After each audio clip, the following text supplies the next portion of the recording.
به نام خدا و با سلام. این فایل در مورد اهمیت کربوهیدرات ها یا قندها در رژیم غذایی هست و در تاریخ 23 اردیبهشت 1401 ضبط میشه. بسیاری از بیماران از ما میپرسن که چه غذایی بخوریم که برامون مفید باشه. خب قطعاً حتی غذاهایی که به اصطلاح مفید تلقی میشن در مصرفشون نباید زیاده روی کرد و ممکنه خطراتی داشته باشن. بنابراین بهتره بگیم چه غذاهایی رو نخوریم یا کمتر بخوریم و چطور غذا رو فراوری و آماده کنیم یا طبخ کنیم. تنوع غذایی خیلی مهمه و به همین دلیل بعضی معتقدن که انسان‌های اولیه که شکارگر خوراکجو بودن اگر مبتلا به بیماری خاصی نمی شدن به علت تنوع غذایی بالایی که داشتن و از غذاهای گیاهی و جانوری و میوه ها و دانه ها و چیزایی که پیدا می کردن استفاده می کردن بدنهای سالمتری داشتن و به ندرت دچار پوسیدگی دندان می شدن. اما از وقتی انسان ها کشاورز شدن و یک جانشین شدن، چون فقط محصولاتی رو که می کاشتن مصرف می کردن، رژیم غذاییشون محدود و یک نواخت شد. پوسیدگی دندان و خیلی بیماری های دیگه از اون موقع شروع شد. بنابراین خیلی مهمه که در رژیم غذاییمون از مواد غذایی مختلفی استفاده کنیم و غذاهای تکراری و رژیم یک نواختی نداشته باشیم. بررسی های دانشمندان نشون داده که مهمترین عامل افزایش طول عمر موجودات زنده کاهش کالری هست. یعنی مهمترین مداخله‌ای که ما میتونیم بکنیم و باعث افزایش عمر بشه کاهش کالری مصرفی هست. مثلا در یک تحقیقی اومدن به تعدادی موش نصف مقدار کالری لازم روزانه‌شون رو بهشون دادن و دیدن که عمرشون تقریباً 2 برابر شده. کالری یا همون به زبان ساده انرژی در چه غذاهایی وجود داره؟ کالری یا انرژی در 3 گروه از غذاها وجود داره. یکی کربوهیدرات ها یا قندها که شامل قندهای شیرین و غیر شیرین میشن. قندهای شیرین که مثل شیرینیجات و قند و شکر و خرما و اینها هست که مزه شیرینی میدن. یک گروه هستن که قندهای پنهان یا کربوهیدرات های غیر شیرین هستن، مثل نان و برنج و ماکارونی و سیب زمینی و چیزایی به این شکل هستن. دومین گروه غذاهای حاوی کالری پروتئین ها هستند، مثل گوشت و تخم مرغ. و سومین گروه چربی ها هستند. قبلا فکر میکردن که چربی ها خیلی مضرن و مضرترین غذاها چربی ها هستن، اما بعد به تدریج دیدن که اگر چربی های اشباع شده مثل روغن های نباتی و روغن های جامد رو و همینطور روغن های ترانس رو حذف بکنیم از رژیم غذایی، عملاً چربی ها اگر به مقدار کافی مصرف بشن، به مقدار لازم مصرف بشن و زیاده روی نشه در مصرفشون، نه تنها مضر نیستن بلکه مفید هم هستن.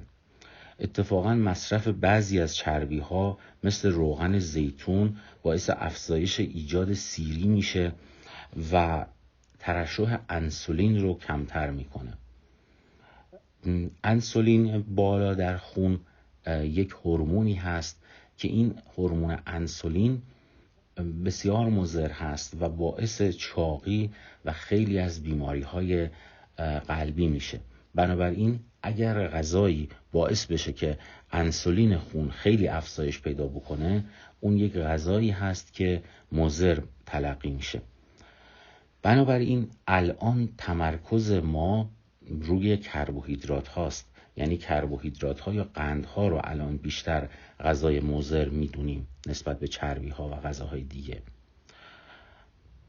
چون اولا انسولین ما رو افزایش میدن و همین که کربوهیدرات ها چون قوت غالب و غذای اصلی همه مردم جهان هستند و 50 تا 60% کل کالری یا انرژی روزانه ما از کربوهیدرات ها تامین میشه، تأثیر زیادی در سلامت ما و همینطور چاق شدن یا نشدن دارن. هرچی کربوهیدرات در واقع مقدار قند بیشتری داشته باشه در واقع مضرتر هست و همینطور هرچی قند خون رو سریعتر بالا ببره مضرتر هست. البته قندهای مایع هم وجود دارن مثل نوشابه ها و تمام مایعات شیرین شده. اینها به مراتب بدتر از قندهای غیر مایع مثل برنج و نان هستند و همینطور چیزی مثل آب میوه قطعاً از خود میوه سودش کمتر هست. قندهای شیرین هم بدتر از قندهای غیر شیرین هستند.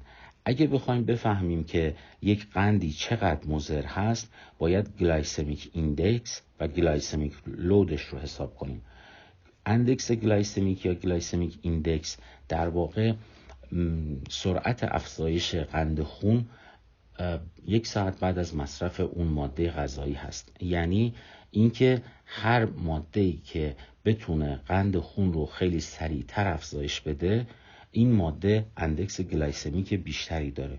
اندکس گلایسمیک از 0 تا 100 هست. 100 که بیشترین اندکس گلایسمیکه برای همین قند خالص یا گلوکوز هست و یا ساکاروز هست مثل شکر و بقیه مواد نسبت به اون سنجیده میشن. هر ماده‌ای که اندکس گلایسمیک پایین‌تری داشته باشه سالم تلقی میشه. مثلا هویج و نخود فرنگی که سبزی‌های نشاسته‌ای هستند اندکس گلایسمیک زیر 50 دارن و در واقع اینها شوک انسولینی کمتری به بدن وارد میکنن. غذاهایی که اندکس گلایسمیک کمتری دارند آهسته تر قند رو میبرن بالا و به بدن فرصت میدن که آهسته آهسته انسولین ترشح بشه و یه دفعه باعث ترشح انسولین نمیشن در خون و اینها ضررشون کمتره. اما غذاهایی مثل برنج و نان و سیب زمینی اندکس گلایسمیک بالای 70 دارن و از این نظر مضر هستند.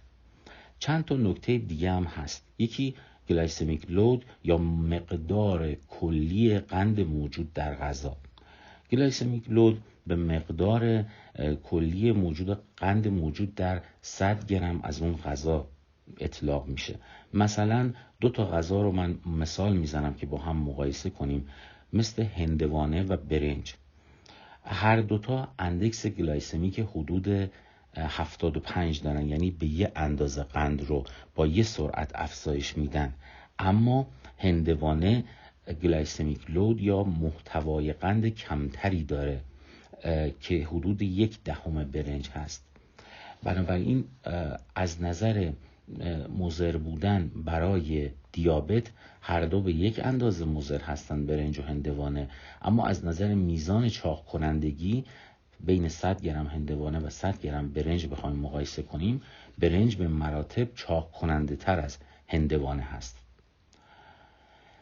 و یا چند تا مثال دیگه میزنیم. مثلا ممکنه بپرسیم که قند بهتره، قند عادی یا خرما یا کشمش؟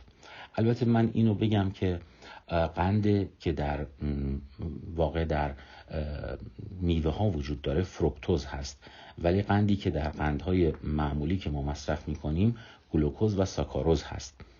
قند میوه یا فروکتوز مزیتی که داره اینه که انسولین رو آهسته تر افزایش میده و یواشتر جذب میشه، با سرعت کمتری جذب میشه. اما یه بدی که داره اینه که بیشتر باعث کبد چرب میشه و تولید چربی در کبد رو که یکی از مضرات قندها هست بیشتر از قندهای دیگه افزایش میده. برمیگردیم به این سوال که گفتیم قند مضرتره یا خرما یا کشمش. کشمش در واقع اندکس گلایسمیک 52 داره، بنابراین خوب هست، اندکس پایین داره. اما قند معمولی و خرما اندکس گلایسمیک 2 برابر کشمش دارن، یعنی حدود 100. بنابراین خرما هیچ تفاوتی با قند معمولی نداره، مخصوصا به خاطر اینکه خوشمزه هست بیشتر خورده میشه.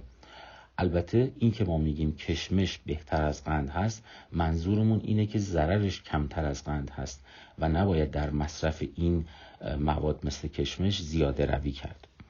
یا مثلا سوالی که همیشه میپرسن اینه که برنج مضرتره یا نان یا سیب زمینی. از نظر اندکس گلایسمیک نون از همه اینا اندکسش بیشتره، هم از برنج به طور متوسط بیشتره و هم از سیب زمینی. اما این توضیحاتی داره. خب نان از گندم تولید میشه. گندم شامل 3 قسمت میشه: جوانه، سبوس گندم و یه قسمتی به اسم اندوسپور. در روند آسیاب کردن و آماده کردن گندم بعد از اینکه گندم به عمل میاد، سبوس گندم و اون جوانه گندم ازش جدا میشه. سبوس و جوانه حاوی ویتامین های گندم هستن، یعنی با این کار وقتی سبوس گندم رو ازش جدا میکنن قسمت زیادی از ویتامین ها و همینطور پروتئین گندم رو ازش جدا میکنن که در اون قسمت جوانه گندم هست. سبوس اگر زیاد در داخل آرد وجود داشته باشه، چون کیفیت و چسبندگی نان رو کم میکنه، خب دوست ندارن که خیلی سبوس در داخل آرد باشه و همینطور سبوس رو نمیشه به مدت طولانی نگه داشت برعکس آرد. به همین دلیل سبوس رو جدا میکنن. اما واقعیتش اینه که سبوس برای سیستم گوارشی بسیار مفید هست و همینطور خطر فشار خون و بیماری‌های متابولیک و قند خون رو کاهش میده سبوس. پس جدا کردن سبوس از گندم واقعا از نظر سلامتی و از نظر پزشکی کار خوبی نیست. اما خب گندم حاوی گلوتن هست، یه ماده‌ای به اسم گلوتن. گلوتنی که در گندم وجود داره مسئول چسبندگی و قابلیت پف کردن گندم هست. یعنی هر آردی که گلوتن بیشتری داره آردی هست که در واقع کیفیت و چسبندگی بیشتری داره و نانی که از این به دست میاد نون بهتری از نظر مزه. اما واقعیتش اینه که به هر حال گلوتن هم خودش مضرات خودش رو داره. مثلا در کسانی که بیماری سلیاک دارن یا حساسیت به گلوتن دارن که یک نوع بیماری هست که خودش رو با کمخونی فقر آهن و یا سوء تغذیه نشون میده، این افراد به گندم، جو و همه چیزایی که گلوتن دارن حساسیت دارن. موادی مثل برنج و سیب زمینی گلوتن ندارن، بنابراین کسایی که سلیاک دارن یا حساسیت به گلوتن گندم دارن باید از برنج یا سیب زمینی استفاده کنن. چرا از برنج و سیب زمینی نمیشه چیزی شبیه نون درست کرد؟ چون که اینها گلوتن ندارن و به همین خاطر اون چسبندگی لازم رو برای اینکه قوام داشته باشن که بتونن یه ماده شبیه نون ازشون درست کرد ندارن. برنج هم مثل گندم سبوسش رو ازش جدا میکنن، یعنی ویتامین های برنج ازش جدا میشه. البته برنج بیشتر سبوسش حاوی ویتامین های گروه B هست، مخصوصا B1.